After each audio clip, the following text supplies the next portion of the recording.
Welcome to everyone who's joining us today for the Timely Topics with the SEEP Network. My name is Becky Brooks from Morgan Stanley. We are delighted to be here with you today to talk about something that's very relevant at the beginning of a new year, and that is our important elements of an annual review. Just a quick note to the SEEP community again, we're just so delighted to be a part of this community. We will be, Morgan Stanley and our group will be at the SEEP convention or conference, annual conference in March. We hope to be speaking, or we will be speaking on March 3rd in the pre-conference, and just delighted to be doing that. SEEP and Joe and everyone at SEEP has been putting in a lot of effort into that conference. And so just a little plug for the conference. If you have not signed up yet, do so. It's going to be amazing. As always, we've been there for 3, 4, 5 years, and it's always well worth it, particularly for peer-to-peer learning. So with that little plug, I just wanted to introduce, I'm here with my two colleagues, Joe Matthews and Kevin Nichols. The three of us are the lead advisors. For those of you who have dialed in, we will share with you our contact details, but for those of you on Zoom, our contact details are being presented right now. Our other teammate, Lindsay Paraguda, you'll see her name on the side. She's helping run the slides and keep us organized, so thank you to Lindsay. Just a quick note about our group. So Kevin, Joe, and I are the lead advisors on a team called the Center Harbor Group. We have been serving institutions such as foundations, endowments, nonprofits, and religious organizations for over 35 years. So feel free to reach out to us for any reason. We are always delighted to be of help for of course, our clients always, but for anyone else who feels like they may just want to follow up on anything that we're talking about. So we have organized our conversation today about essential elements of an annual review into 3 broad categories. And so we'll kind of run the meeting that way today. The first one is performance metrics and other quantitative data. So this part of an annual review could be very similar to how you are already conducting, or your investment committee is conducting its monthly review or quarterly reports. So, but I will be adding 3 elements to that in which we strongly believe you should add to, in terms of really looking at the quantitative metrics of your portfolio on an annual basis. Secondly, we'll be talking about the alignment of the investments to the operations of your organization. Kevin will be kicking that off and discussing that. And last but not least, Joe will be talking about the role of the investments policy statement, how important it is to have an annual review, as well as other ways that investment committees could and should be thinking about their role within the broader organization. Just one last note as we kick off our topic today, and that is on the rules of the meeting. You'll see us here on the side, maybe we'll pop out in the center in presentation mode, but we hope to make this as interactive as possible. So if you have questions, I have my chat open here. Hopefully I will be seeing them as they pop up. Please, if there's anything that you would like us to stop, ask a question about, get clarity, please do so. We'll be monitoring that. So without further ado, I'll just kick off on the first topic of the essential elements of an annual performance review. And of course, that starts with the performance of the portfolio. And so again, I'm going to spend less time on this topic than some of the other topics, but it is essential to look at a year in total, not only in terms of your total portfolio, but obviously including your asset allocation, including your broad asset classes, your equities, your fixed income, your alternatives, if you have them, and not only comparing them to your investment policy statement, but also their relative benchmarks. And that's something that, you know, what type of, you know, whatever custom reporting you have, whether it's custom or it's out of your statements, most investment committees are pretty adept at looking at that type of performance review. Of course, when you're thinking about institutions that have spending policies, some of that will be driven over the performance of several quarters or several years. And so having an aggregated view is important. The second topic that some investment committees don't get to ever, but what we really recommend on an annual basis is a very thorough review of your managers. And manager selection, manager review is something that we take very seriously at Morgan Stanley. We have an entire group called GMA, the Global Investment Management Analyst Group, upwards of 50 plus people. And their sole time is to look at every manager that is on our platform and to look at and assess that manager, not only in terms of performance relative to their benchmark, performance relative to their peers, but also looking at them in terms of their their operational soundness, and also looking at them in terms of their cost benefit that they are providing to our clients. Does their performance justify their cost? So manager performance is an essential element to an annual performance review. It could take as little as 2, 3, 4 minutes if all your managers are behaving in line and you have been with managers for a while that you don't feel like you need to change. It could add another 5, 10 minutes if there are issues that you find with managers, either underperforming or not sticking to their strategy or somehow causing concern for the investment consultant or the investment committee. So again, looking at that manager in terms of the performance is really important. But in addition to an annual manager review is looking at that operations. Whatever investment management firm you're with really should have an annual review of every manager's operations. Have there been significant changes in staff? Have there been significant changes in other ways that they conduct business? So having access to an annual operational review can also be important. Talking about manager performance. Most investment committees have a blend of active and passive managers. So whether that's, you know, you're looking at ETFs versus mutual funds versus separately managed accounts, or even something in the private investment world, all those can be compared in relation to each other. And so if you are using so I do have a chat up here, a question here. In terms this subject of manager performance, how often should we do an RFP? So that's a really good question. I'll just jump in and answer that now. So you can be doing an RFP per manager, which your investment consultant should be doing for you, or an RFP for your investment committee, for your investment consultant or your investment advisor.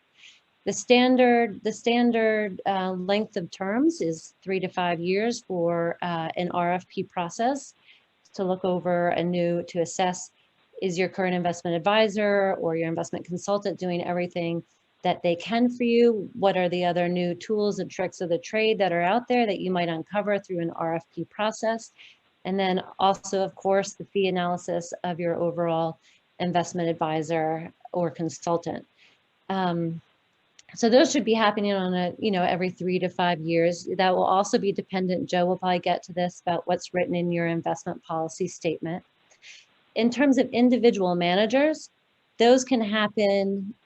We generally, when we have a new investment manager in a portfolio, we like to get a couple of quarters underneath our belt before we really look at reviews, sometimes much longer. And so that is really, there can be a lot more variability in how quickly you replace investment managers as just a small portion of your portfolio. So I hope, Bim, that answered your question. Please feel free to follow up if I missed a section of it. So in going back to manager performance as part of the overall performance evaluation, having an active, you're welcome, Having an active passive analysis is also helpful, depending on some portfolios are fully passive, and there could be a good reason for that. Other portfolios are fully active, and there could be good reason for that. Through our GMA team that I mentioned earlier at Morgan Stanley, every year, sometimes even mid-year, they do a process of which asset allocations deserve a more thorough look at either an active approach or a passive approach. And that is something that we'd be happy to share with anyone who has more questions about a true active versus passive type of analysis. We'd be happy to provide that. But it is something that could be looked at depending on your organization's makeup of fund managers. That's something that you should be doing. We talked about the performance overall, performance metrics of a portfolio. Secondly, we talked about the manager selection and the manager selection process and the annual manager review process. And Deidre says hi. So hi, Deidre. Thirdly, I wanted to talk about something that is really near and dear to our hearts at Morgan Stanley, and that is a risk analysis. Performance analysis looks at all the buckets that are within, that you are actively managing through managers. So your buckets of asset classes, your equities, your fixed income, your alternatives. Looking at your different managers, whether they be an ETF or a mutual fund or a separately managed account. The performance is really looking at those separate entities. And of course, the overall portfolio is how they all work together. A risk analysis takes a slightly different approach. It looks at all the securities within a portfolio down to the security level, and how those securities interplay with one another and add to the overall risk of a portfolio. That risk can be influenced by different factors. And so how does an interest rate change affect the volatility of your portfolio? How does a shock to oil prices affect the volatility of your portfolio? So an overall risk analysis can be very important. There are lots of different investment consultants and managers out there that have access to risk analysis now. We have presented in the past to SEEP about the one that's held on Morgan Stanley's platform. We'd be more than happy to do a risk analysis to any organization's portfolio, completely complimentary, just so you can get a sense of what that type of analysis can provide you. And again, we would suggest adding that to the annual review.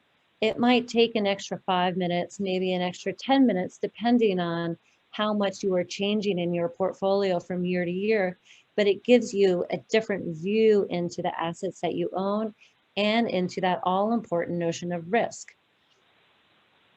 Lastly, the topic on quantitative analysis in the annual review that a lot of investment companies do not take into account, but again, is held very near and dear to Morgan Stanley's heart, is the alignment of impact. And do the values that your organization hold either in terms of wanting to have impact, either on the environmental side or on the social side, such as low-income housing is just one example. Also, the areas of impact that might have concern for you, such as fossil fuels or other type of environmental degradation. Those are things that we can look at and do an overall view of your portfolio. At Morgan Stanley, the tool is called the MSIQ, the Morgan Stanley Investment Quotient. And we, again, similar to the risk analysis, we take an entire portfolio, every single security, whether they're embedded in a mutual fund, an ETF, or an SMA, and we look at how that security is rated by third-party screeners that only look at the environmental, social, and governance factors of every different security and what that is giving it to your portfolio. So while you might think that you are well aligned with your values, going through this process will show you maybe you are or maybe you aren't, in ways how you can tweak that. I am wondering if there's any other questions about the more quantitative role that investment committees can take in their annual review. But without seeing any, Kevin, I'll kick it over to you for the next topic. Great, thank you so much, Becky. So I'm going to talk about how the asset allocation or investment policy statement should really align with the mission of your organization. You know, Becky talked about aligning your core values and having an explicit mission and implementing that through the portfolio possibly. One of the things you want to do within the investment policy statement is explicitly write down, you know, what the mission of your organization is. What are the values that you care about? What are the things that you're hoping to accomplish? The only reason that your organization has an endowment in the first place is to support the operations of your organization. It's not to, you know, try to make the most amount of money or beat a benchmark or, you know, pick the right managers. It's about longevity and making sure that that endowment can support the needs of your organization in perpetuity. So there's a few things that we want to kind of touch upon that you know, make sense in explicitly outlining in your investment policy statement that will help guide, you know, your investment committees and your, you know, parishioners and members in understanding what's important to you and to the church and for the longevity of your organization. So the first thing is, you know, cash flow. That's one of the biggest things that investment policy statements should have an outline on. How much do you want to take or draw from your endowment every single year? What is the target that you're looking at? We recommend that you have a range of outcomes, not too wide, but not too narrow either, in terms of, you know, what draw you can take from the endowment on an annual basis. We recommend also that in order to, you know, prevent your budget from being too volatile, as the markets can be very, very volatile, as we've seen over the last 12 months, having a, you know, a last 5 years average ending value and using that as your kind of your basis for taking your annual withdrawals. That way you get a smoothing function of when markets are really good, you're sort of, you know, building a rainy day fund for when markets can turn and be, unfortunately, you know, much more volatile. Another thing is, you know, your asset allocation ranges. You know, Becky was talking about risk and doing a risk analysis. You know, there's a traditional thought that stocks are risky, bonds are safe. It's very hard right now, obviously, to get cash flow from bonds when the yield on a 10-year treasury is right around 1%, and everything that's under, you know, 5 years is basically under 0.5%. The cash flow that bonds used to produce was secure, reliable, safe, protection of principal. Things change, obviously, in the markets from time to time. And right now, you're getting actually more stable cash flows from higher quality equities that are going to help for supporting your operational budget.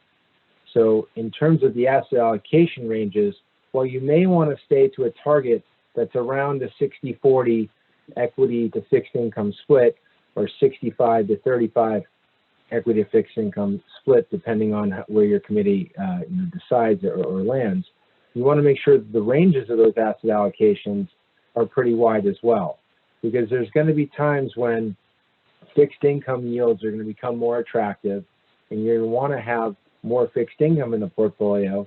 And then there are times when, you know, yields were all under 1% on the entire treasury curve, in which you want to have more flexibility to be more heavily weighted in equities.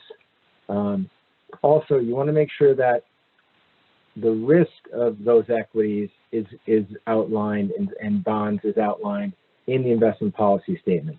So that means looking at sub-asset classes like large cap stocks, mid cap stocks, small cap stocks, international emerging stocks, not just having a broad asset class, because while the committee may feel like they've done something to, protect the integrity or protect the risk of the portfolio, there could be a lot of underlying risk taking that's being done on the equity side and the fixed income side. Fixed income, is it really important that all of your fixed income is investment grade fixed income? One of the false euphemisms that's out there is high yield bonds. High yield bonds sounds fantastic. They're bonds that are yielding higher than other bonds, but in reality, they're just junk bonds. They're low quality bonds.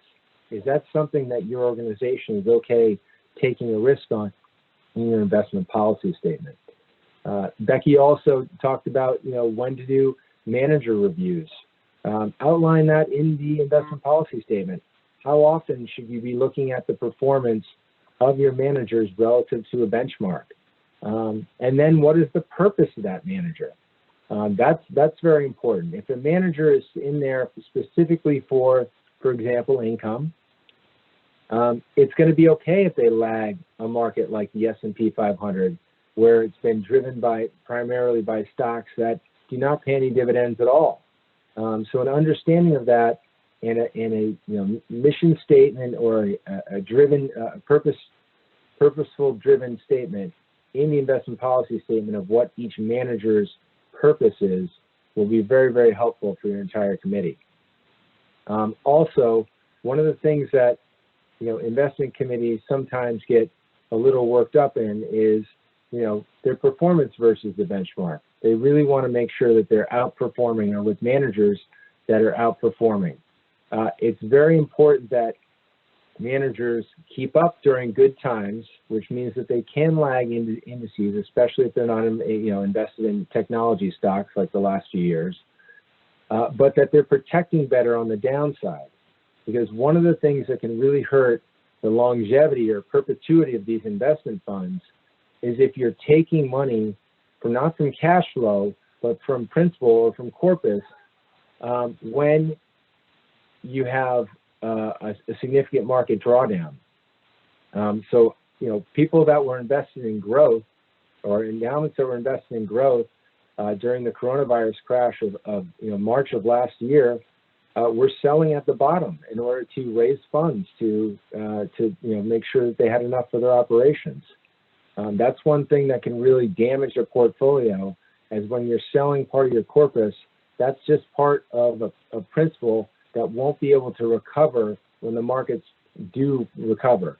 And we've been fortunate enough these last few crises, if that sounds like an oxymoron to begin with, but we've been fortunate in the fact that a lot of these recoveries have been sort of V-shaped, and they've come back, the markets have come back relatively quickly over the last three market collapses. That doesn't necessarily have to happen. You can have situations like Japan has gone through, where the markets stay low for a very long time. And if you're selling out of your principal and markets are low for a long time, it can be very, very damaging. And you'll not have to do other things like defer maintenance, sell property, do things that might not be in the best interest of your organization for the long term. Becky, do we have any questions or anything? I'm seeing a few things coming up, so. Yep, I do. Thank you, Kevin. We do have one question that's come up. Having a credit line allowed us to borrow versus liquidating in the downturn. Kevin or Joe, do you have something that you want to reply to that? So that's one thing. Yeah, one thing that Morgan Stanley, being an investment consultant and a registered bank, we have the ability to provide lines of credit to endowments as well.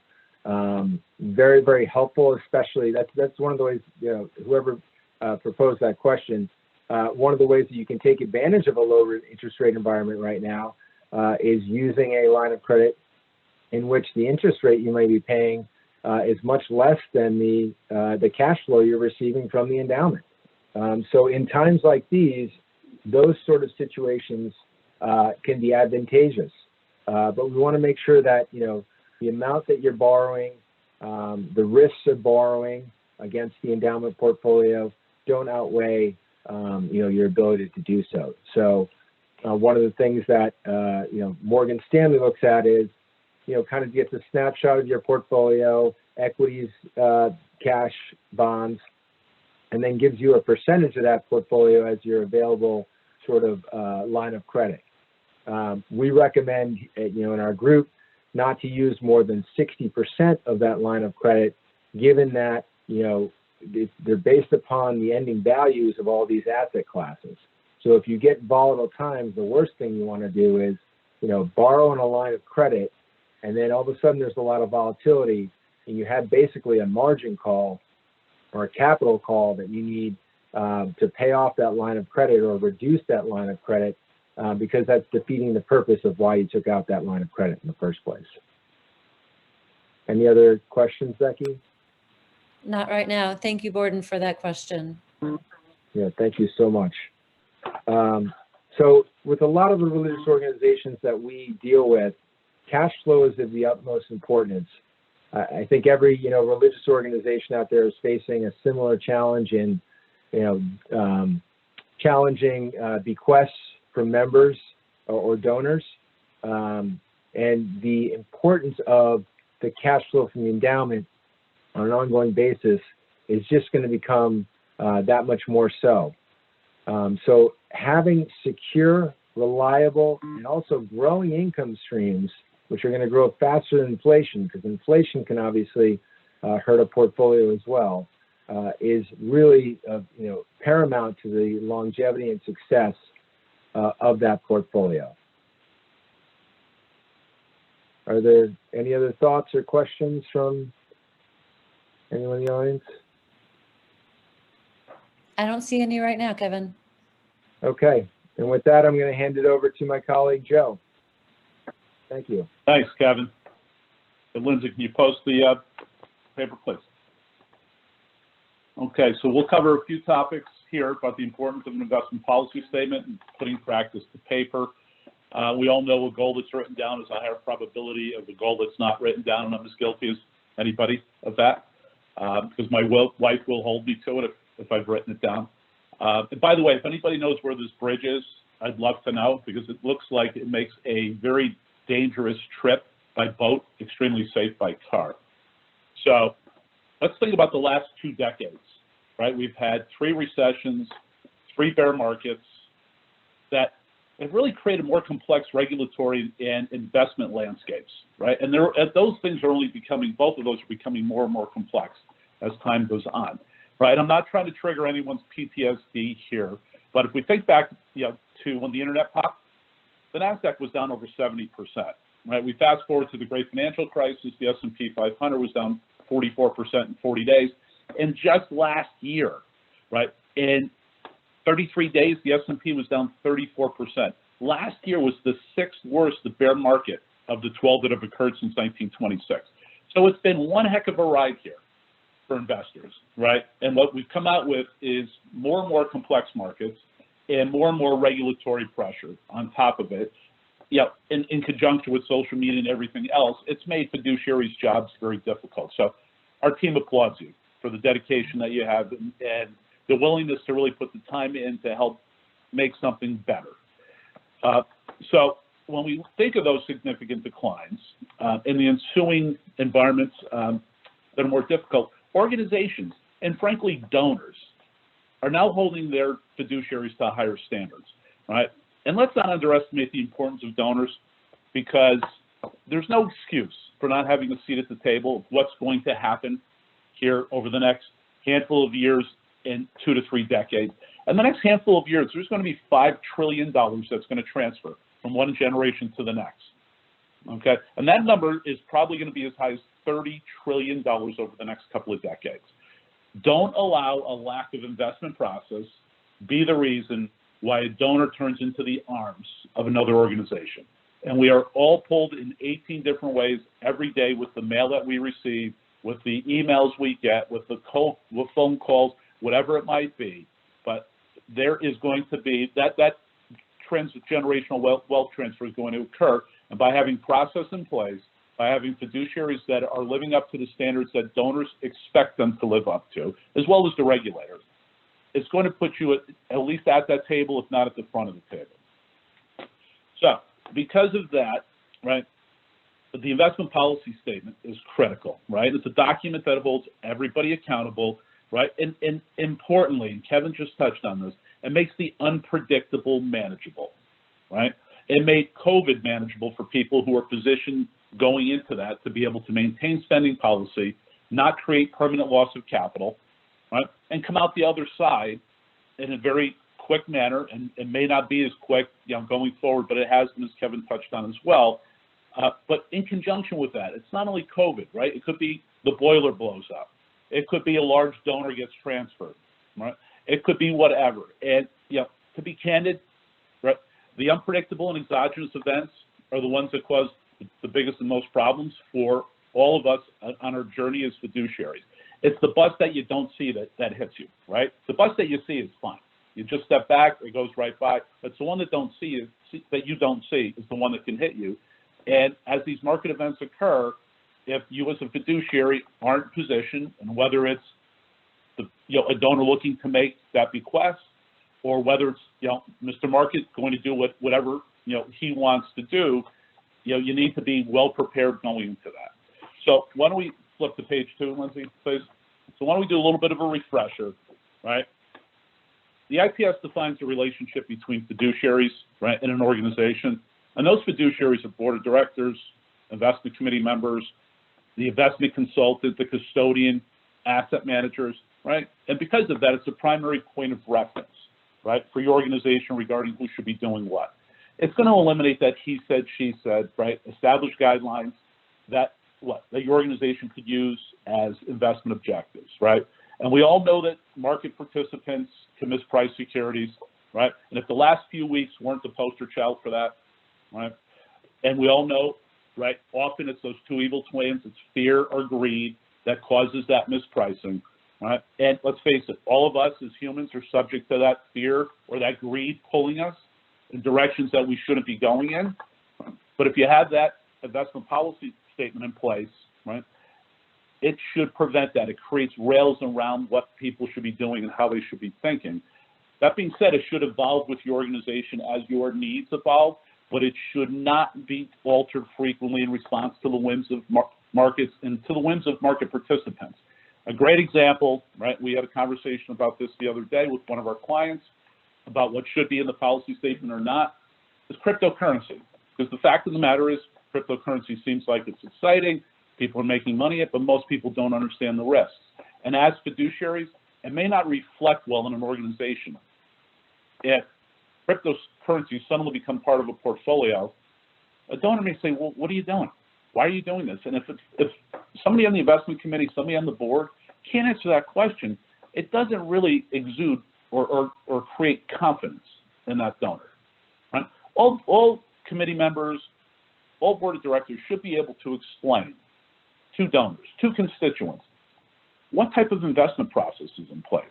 And that doesn't mean going into the weeds and talking about duration of the bond portfolio. It just means this is what we're doing, and this is how we're trying to accomplish it in conjunction with our professionals. And we're doing it in a manner that we believe is creating the least amount of risk to what? Fulfilling the mission of your organization.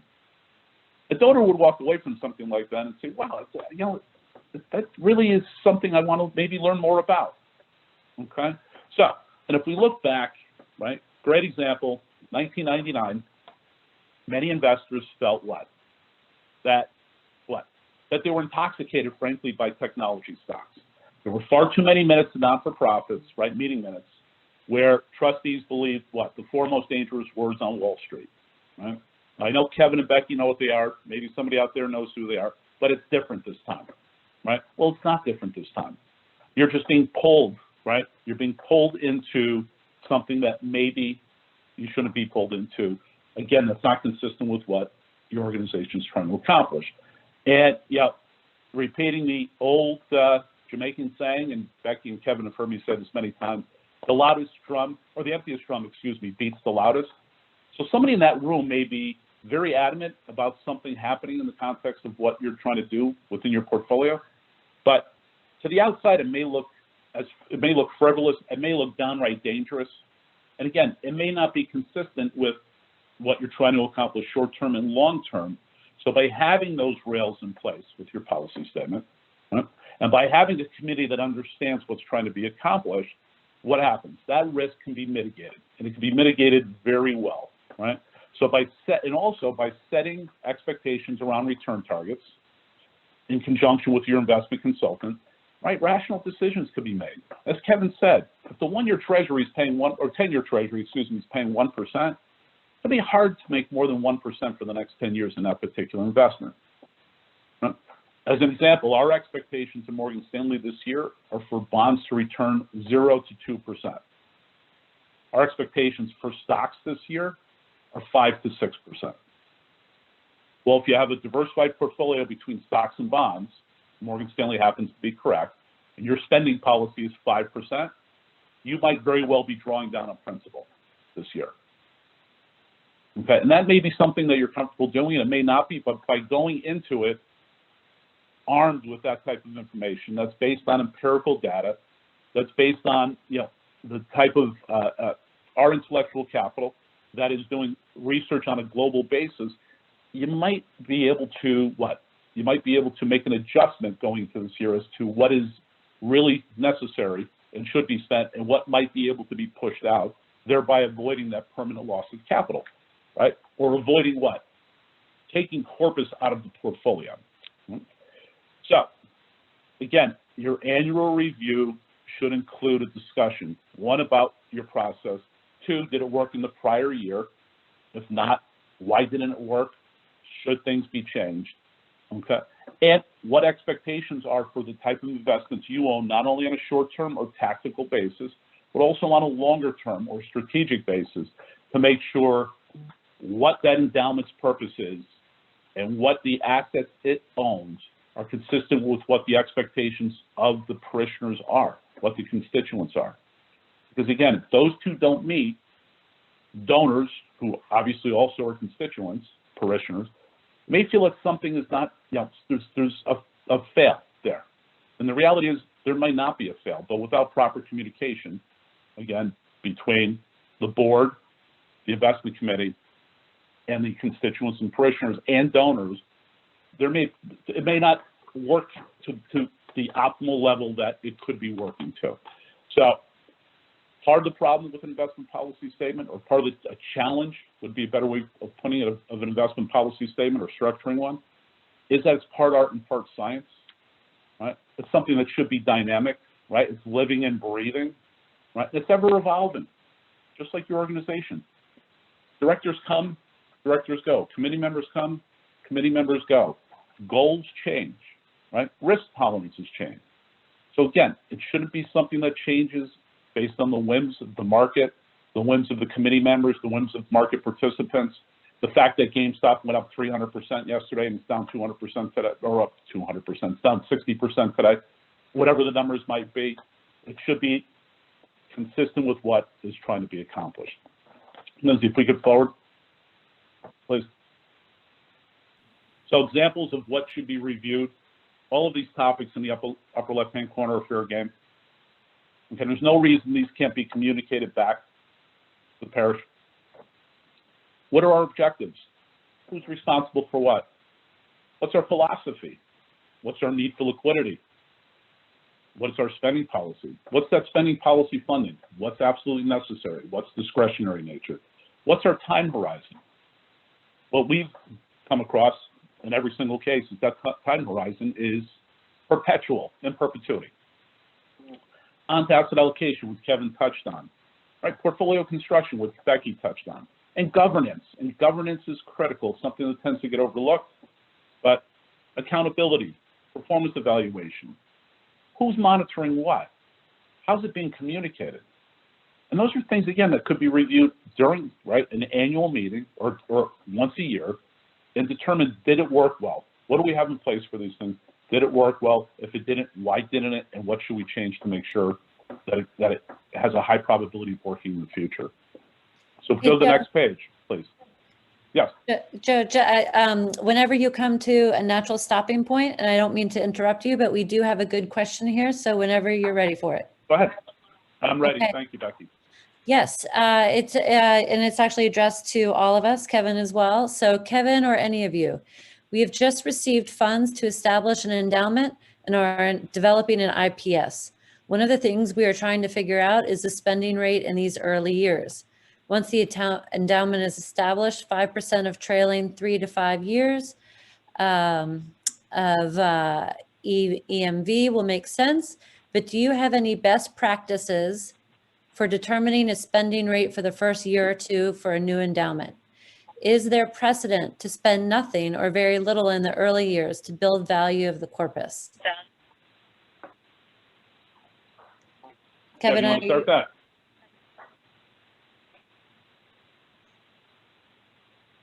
Did we lose Kev? I don't see him on the line. Do you want to start, Okay. Joe, or you want me to? Go ahead. Yeah, I can start. You follow up. I would say, take a look at what your asset allocation is. Look at what the expected rate of return is for that asset allocation. Make sure that the risk associated with the asset allocation is consistent with your tolerance. And then determine what the 5%, whatever the number is going to fund, and how much of that is discretionary versus non-discretionary. And if it's non-discretionary, something that we've used in the past is setting aside, right, creating a side pocket of cash or a bond ladder so that low risk or no risk assets are there to fund those short-term and intermediate term liabilities, as opposed to having monies commingled in high risk, high volatility assets that, as Kevin said earlier, might be in a situation like last March where they're down 35% and you're doing something that Wall Street calls feeding the bear, right? You're putting your hand into the cookie jar when it's on fire, right? You're pulling monies out and creating permanent loss of capital by touching assets that have gone down 35% in a little over 1 month.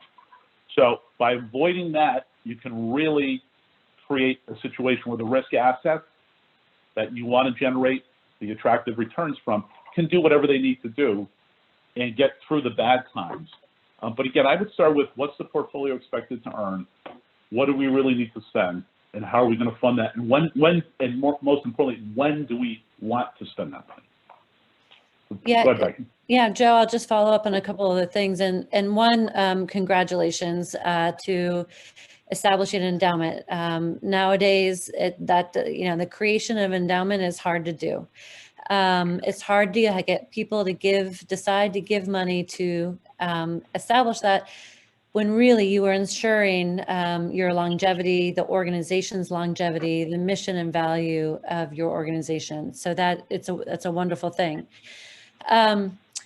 Secondly, similar to financial modeling that financial advisors do to people at different stages of their life to project out how a portfolio can grow, we can do the same exact thing with an institution's endowment. So it is worth an exercise, and that actually we did not add that to our annual list of things to go over. But at Morgan Stanley, we call that a wealth strategies analysis. And so you look at different rates of spending, you look at different potential asset allocations and what corresponding performance that can give you across multiple scenarios of the market. And so you can really get a much better look at, a 10-year horizon, a 20-year horizon plus, as to how those assets are to grow. On a similar notion, I would say that it is important to look at your overall operations and your facility. And this is more of a qualitative analysis, but do a qualitative analysis of the risk that you have. Is there a new roof potentially in the future? What would happen if the boiler broke? And those types of scenarios are helpful to any organization when they're going through planning for not only in the next year, but contingency plans in case something were to happen. So both of those types of modeling, whether it's modeling for financial losses that you don't see coming, or it's just modeling different asset allocations for different time periods in the future, are both very, very worthwhile exercises to take, which could be done on an annual basis and then update them annually. Kevin has just hopped on the line. Kevin, we got a question in about for a new endowment, how to determine what the spending rate should be before there's you know, a 3 or 5 year track period. And Joe and I have both done a little bit of a cursory answer to that. One in terms of wealth strategies analysis, and then, but I don't know if you had something else that you wanted to add. Well, just that, you know, the typical spending can be anywhere from 3 to 5%. That's kind of the range that we usually see with a lot of our, you know, endowments that we advise on. I'd say, you know, the best thing to do is really try to like back into it. Really, is figure out, you know, what the budget shortfall is from your organization, and then how much would that equate to in terms of the endowment. If it's a lot higher, okay, then there's going to have to obviously be some give and take there, and that's going to be a conversation for the, you know, the finance committee and the investment committee to really explore what the right level is. If it's lower and you want to have a little bit more spending for, you know, new programs or events or things like that, then that's something that, you know, is worth exploring as well. So I just say that, you know, typically it's 3 to 5%, but really the way to kind of think about it is, you know, figure out what your budget gap is, or what's necessary, absolutely crucial to your organization, and then working backwards from the endowment. Oh, you're welcome to Anne who asked that question. Just one other, we did get a question if we'll be providing the PowerPoints to this presentation, and yes, we will. We'll send them out along with follow-up. I'm sure Joe and our friends at SEEP will put that on the link. I also got another question for Kevin and Joe. Are there statutory limits on annual endowment disbursements that would be considered not prudent? What scenario would make the higher disbursement prudent? Emergency issues. So that's going to depend on, you know, MIFA in your state. So there's, you know, there's legislation that's been passed that goes into what's reasonable, what's not reasonable. It's my understanding that in Connecticut, anything over I think it's a 7%, you know, withdrawal rate is considered not prudent. So you can do special projects and things like that.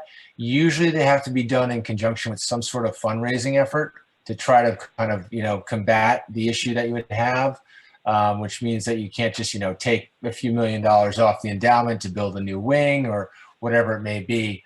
You want to make sure that there's some sort of, you know, fundraising campaign going on in conjunction with that, so that you can sort of, you know, draw funds that are necessary for these special projects over time. But you do want to make sure that you stay within the, you know, the guidelines and regulations that your state has in place. Joe, anything to add there?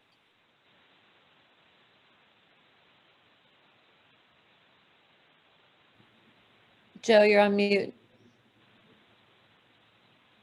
Thanks, Becky.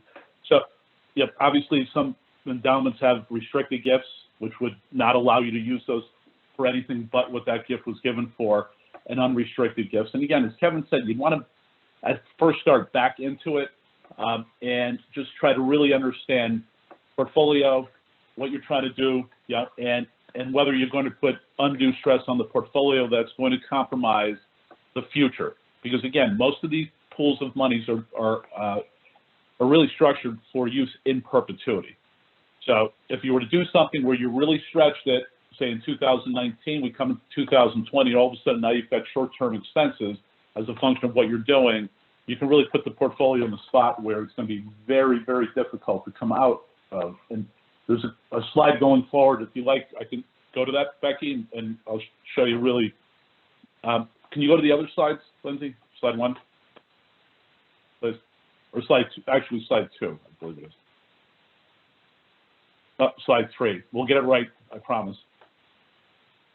Okay, the lost decade, right? 2000 to 2010.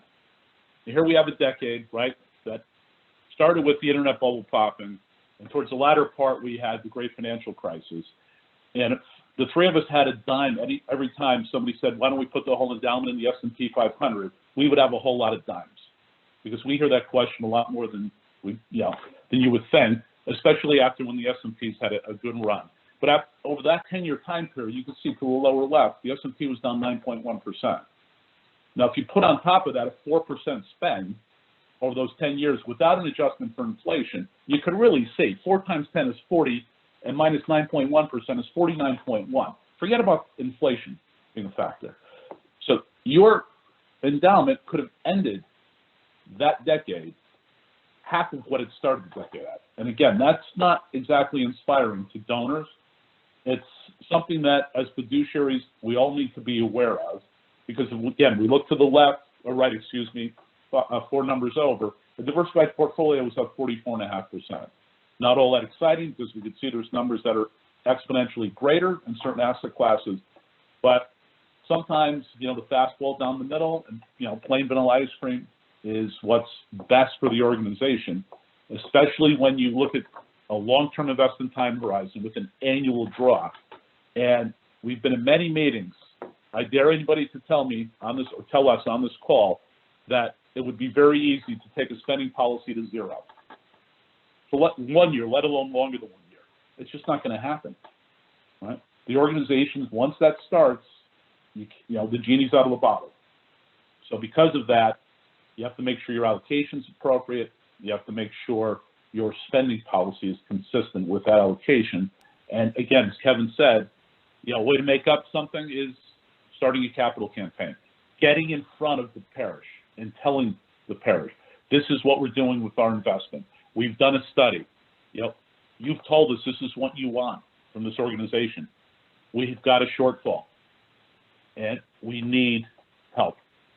It's not, it's not going to happen without, without stewardship. So it's a matter of communicating that.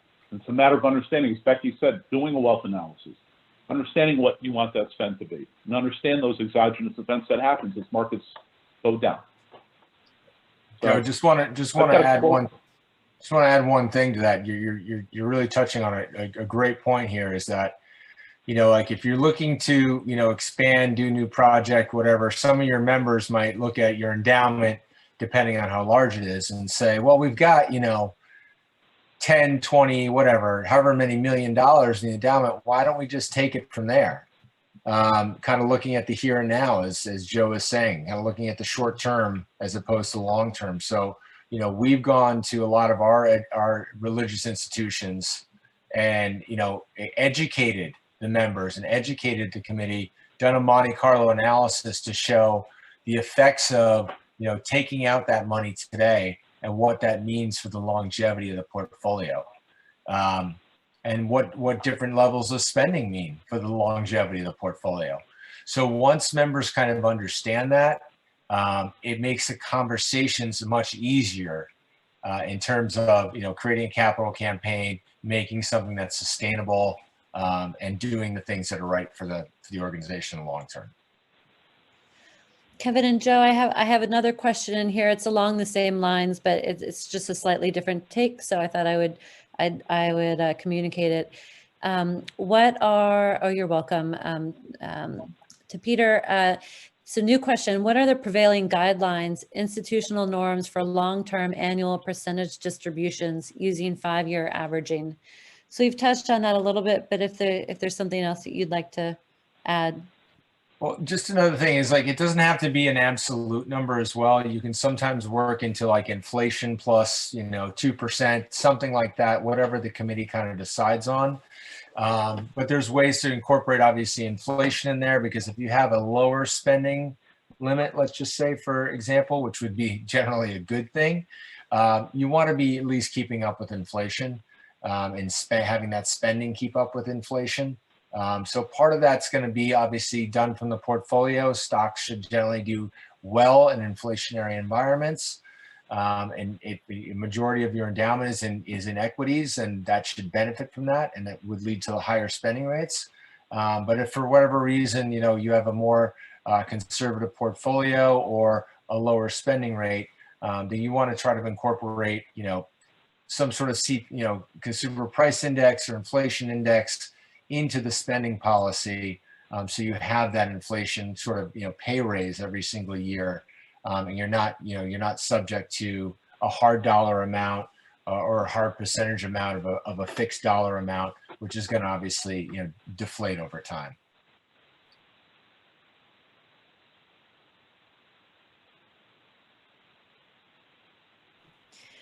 All right, we are at 3:55. I think we can go a little bit after 4 o'clock, but if I have a couple just wrap up comments to make, but Joe, oh, you're welcome. You're welcome, Dwayne. If there, Joe and Kevin, if there's any wrap up comments that you guys have or something else that you haven't touched upon yet that you wanted to. Yeah, I've got a quote I'd like to read to everybody. It's from a gentleman who's a longtime investment officer and consultant. He wrote this book, right? Investment Policy Guidebook. His name's Eugene Burroughs, okay? And he said, let not the motivation for developing and adopting an investment policy statement be because you're legally required to do so, or because it is the prudent thing to do, but because it is the right thing to do if you want to maximize the potential to achieve investment success. And my partners and I would add to that, and by keeping your investment policy statement current, you'll continue to maximize that potential, as well as ensure your portfolio is being managed in a manner consistent with the values of your organization and its constituents. So remember, process is important. Having definable and repeatable processes in place get you through the storms like we're having up here in the Northeast, where Kevin's been outside 4 times shoveling. I'm going out 1 time tonight, Kevin. I'm going to do it all at once. So, but it gets you through the market storms that happen. We have no control over those storms. It's, again, being in a position where you can get through, right, manage through what's occurring and come out the other side and still be able to fulfill that mission. So. I would say, my closing comment would be, one of the things, obviously, the big topic we talked about today was an investment policy statement review. That's a small part of your fiduciary obligation. Our group, Center Harbor Group, as your investment consultants, we have a fiduciary calendar, and every quarter we want to do some sort of other review, whether that's looking at the overall fees of the current portfolio and benchmarking those fees. Looking at the risk, as Becky was talking about, doing a risk analysis or an asset allocation study.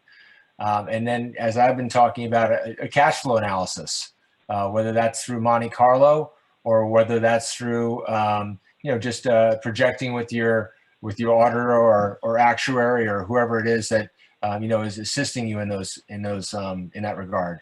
All these things are really important because they all kind of come together in terms of, figuring out what's right for your organization. And you got to make sure that you're doing them on a quarterly basis and at least once a year on a rotating basis, so that everyone has an opportunity to think about the risks that are out there, think about what's going on in the portfolio, think about what's going on with the cash flow, and then incorporating that into the investment policy statement. Terrific. So I'll just add thank you to everyone who asked questions. They were great questions. I hope that if you have any more, you have our contact details. Please reach out to us. It's whenever anyone asks, what your job is, and you say, we're an institutional investment consultant, they always just think about the performance. Well, we've mentioned several other things that are equally as important, if not more important, than the performance of the actual stocks and bonds in your portfolio. And one last thing I'd like to add to that, and that is the way of the shape and the makeup of your investment committee. Does your investment committee reflect your parish? Does it reflect the opportunities to educate younger people within your parish? Does it reflect the diversity of your parish? That can obviously get into more of in alignment with the mission and values of your parish, should you decide to go in that way. So we really took this this panel in a very holistic approach, but it is quite honestly what we do and what we believe our clients, institutional clients, should do on an annual basis. And with that, we'd like to thank all of you. If there's any last minute comments or questions from anyone.